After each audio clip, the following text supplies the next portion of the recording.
नमस्कार साथियों, आपका स्वागत है आपके अपने channel quick study with SK में। हम लोग संस्कृत शिक्षण से संबंधित वीडियो कवर कर रहे थे, जिसमें हम लोगों ने 4 वीडियो कंप्लीट कर लिए थे। यदि साथियों अभी तक आप लोगों ने हमारे चैनल सब्सक्राइब नहीं किया है तो सभी लोग हमारे चैनल सब्सक्राइब जरूर कर दें, घंटी वाला बटन जरूर दबाएँ, जिससे कि आपको सारे नोटिफिकेशन प्राप्त होंगे, और हमारे वीडियो को लाइक ज़रूर करें। अधिक से अधिक वीडियो को शेयर करें। यदि किसी भी विद्यार्थियों को टेट से संबंधित नोट्स की आवश्यकता है तो वह हमारे चैनल से प्राप्त कर सकता है। आपको हमारा व्हाट्सएप नंबर डिस्क्रिप्शन में दिया जाएगा, वहाँ से आप हमारे व्हाट्सएप नंबर पर मैसेज करेंगे कि आपको किस सब्जेक्ट के नोट्स चाहिए, आपको निःशुल्क रूप से प्रदान किए जाएंगे। ठीक है साथियों, चलते हैं। क्या है? पहला है भाषा कौशल।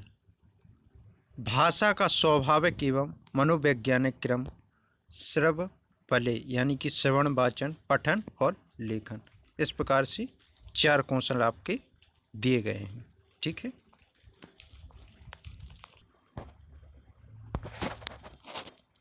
आगे देखते हैं।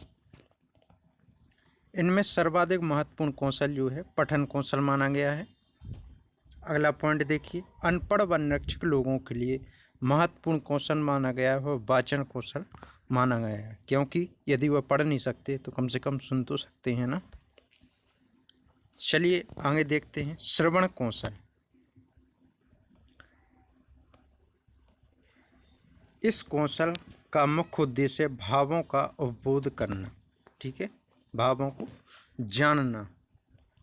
अगला पॉइंट देखिए, इससे भाव ग्रहण कौशल भी कहते हैं। अगला पॉइंट है, चारों कौशलों में यह सबसे सरल व प्रथम कौशल है। अगला पॉइंट देखिए, भाषा कौशल का आधार श्रवण कौशल ही है, अतः कौशल के माध्यम से छात्र जैसे ही सुनता है वैसे ही वह बोलता है।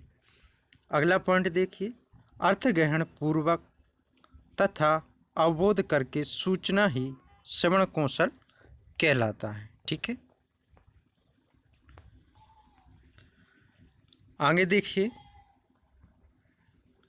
श्रवण कौशल के माध्यम से ध्वनि का अनुकरण करके छात्र उच्चारण में समर्थ हो सकता है। यह श्रवण कौशल का मुख्य उद्देश्य माना गया है। श्रवण दोष रहित होने से भाषा भी दोष रहित होती है। अगला पॉइंट देखिए, श्रवण कौशल के विकास हेतु प्राथमिक स्तर पर बाल गीत विधि, अभिनय गीत तथा लघु कथाएं छात्रों को सुनाई जानी चाहिए, जबकि माध्यमिक स्तर पर करुण, वीर, श्रृंगार, हास्य आदि रसों से युक्त रचनाएं सुनाई जानी चाहिए। ठीक है, अगला कौशल देखते हैं जो कि है आपका वाचन कौशल। आइए देखते हैं क्या है वाचन कौशल। भाषा कौशल का दूसरा कौशल है वाचन कौशल। ठीक है, आइए देखते हैं भाषा कौशल। वाचन भाषण कौशल श्रवण कौशल पर निर्भर है। श्रवण जितना मजबूत होगा, भाषण उतना ही मजबूत होगा। इस कौशल का मुख्य उद्देश्य भावों और विचारों को अभिव्यक्त करना। अगला पॉइंट देखिए, वाचन कौशल के बिना समाज में वाचन विनिमय वार्तालाप नहीं होता है। अगला पॉइंट देखिए, भाषा कौशल के विकास हेतु प्राथमिक स्तर पर बाल गीत विधि, अभिनय गीत, लघु कथाएं छात्रों को सुनाई जानी चाहिए, जबकि माध्यमिक स्तर पर वाद विवाद, भाषण आदि प्रतियोगिताओं का आयोजन करवाना चाहिए। यह कौशल सुनकर के बोलने पर आधारित है। अगला देखिए, पठन कौशल। यह कौशल सर्वाधिक महत्वपूर्ण कौशल है। पठन कौशल का उद्देश्य यति, गति, लयपूर्वक शब्दों को उचित आरोह अवरोह में बोलना।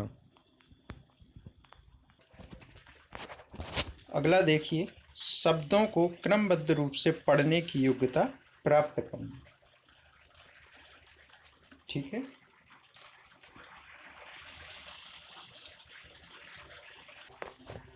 अगला पॉइंट है शब्दों को क्रमबद्ध रूप से पढ़ने की योग्यता प्राप्त करना। अगला देखिए,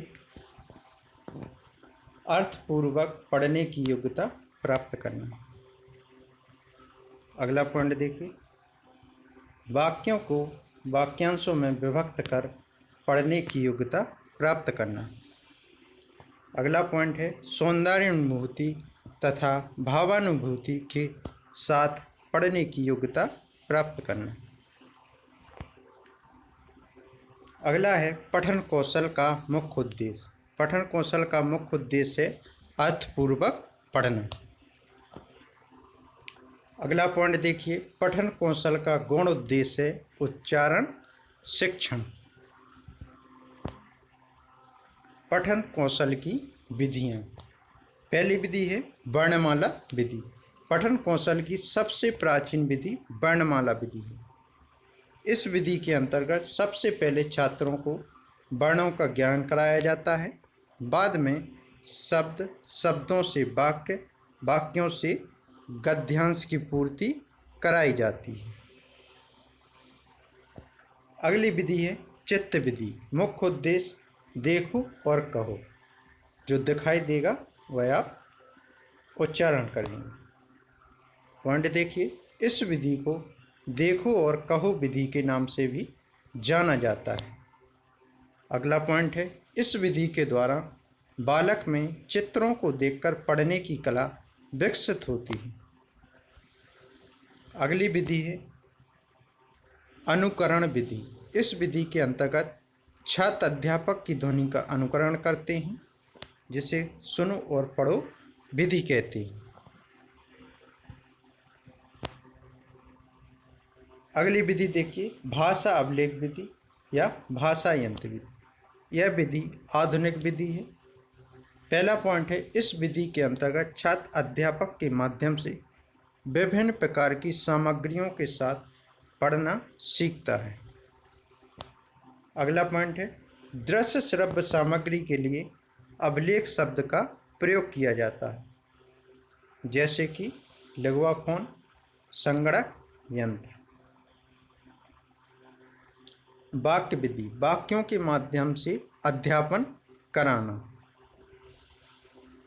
पहला पॉइंट देखिए, पठन कौशल दो प्रकार के होते हैं, सस्वर और मौन वाचन। सस्वर वाचन स्वर में किया हुआ वाचन, मौन वाचन मतलब मन में पढ़ना, यानी कि बिना ध्वनि किए हुए पढ़ना ही मौन वाचन कहलाता है। मौन वाचन दो प्रकार का होता है, गहन और द्रुत वाचन। सस्वर वाचन चार प्रकार के होते हैं। आदर्श वाचन जो कि अध्यापक करता है वह आदर्श वाचन होता है।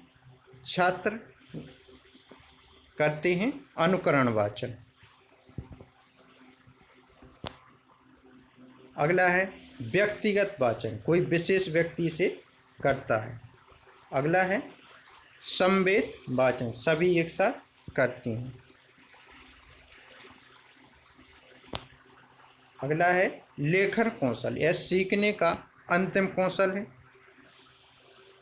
अंतिम कौशल होने के कारण इसे काठिन्य कौशल भी कहते हैं। अगला पॉइंट है ध्वनि रूप में विद्यमान भाषा के अंशों का लिपिबद्ध अवतरण ही लेखन कौशल कहलाता है। उद्देश्य क्या है? विचारों भावों को स्थायी करना। दूसरा है सृजनात्मक शक्ति का विकास करना। तीसरा है भाषा पर पूर्ण अधिकार प्राप्त करना। चौथा है विचारों भावों के मध्य नए प्रतिमान स्थापित करना। तो आज की वीडियो में साथियों इतना ही। तो यदि आप लोगों ने अभी तक लाइक नहीं किया, सब्सक्राइब नहीं किया तो ज़रूर कर दें। फिर मिलेंगे एक नए वीडियो के साथ, तब तक के लिए नमस्कार।